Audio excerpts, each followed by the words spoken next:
Finally found the culprit. A couple of weeks ago we were on vacation drive down to Florida and I could no longer lock all the doors. And so looking at OBD2 codes, it indicated that it could be a bad fuse. So based on the guide here, you can find in your car, you look for the symbol with the door and the key, and it gives you a code of all the different fuses associated with the locking mechanism. You can then map those fuses, and there are two spots in this particular case where we're looking at. It's a 2013 535. So there's a fuse box, one in the glove box compartment. That's really a beast to get to, and then this other fuse box sits in the back on the side of the car in the trunk.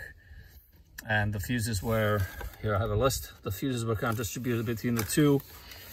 Ideally, you can get to the fuse box through the glove box compartment, but as you can see, you really get a very limited view. So I just couldn't reach all the fuses. So after disconnecting the battery, I was able to pull.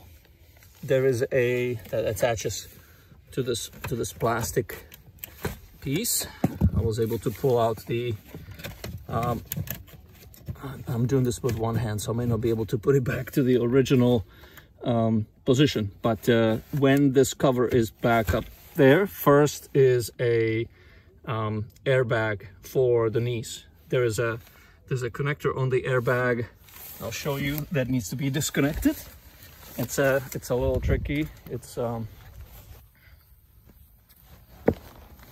this piece here. You don't want to have that in the car. Okay, it's actually, looks like it's still attached to the to this piece here. If I can find it, it might be sitting down here. Here it is.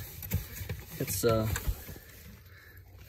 this piece, and this piece here, this little plate on the right hand side, that needs to be pulled out. This way you can just jimmy a screwdriver in there.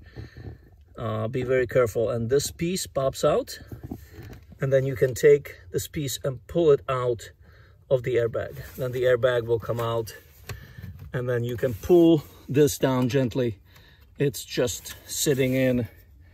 It's not secured by any screwdrivers. It's just a bunch of these wedges. So you just gotta be careful and slowly and carefully pull it out. And in order to do that, you also need to remove this.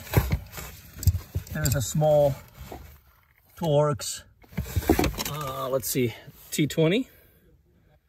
There's a T20 Torx that you need to remove to pull this trim out, and to be able to remove the corner of this plastic piece. So anyway, once you have this down, again with the battery disconnected, you can then gain access to the entire fuse box. And some of these fuses were a lot more difficult to pull than I thought. And finally, the last one that I pulled, that's the missing fuse here above this yellow one, was a fuse. It's a 15 amp fuse, and that was the bad one. So I'm hoping that solves the issue, and once I get this fuse replaced and everything tidied back up, that the central locking system will work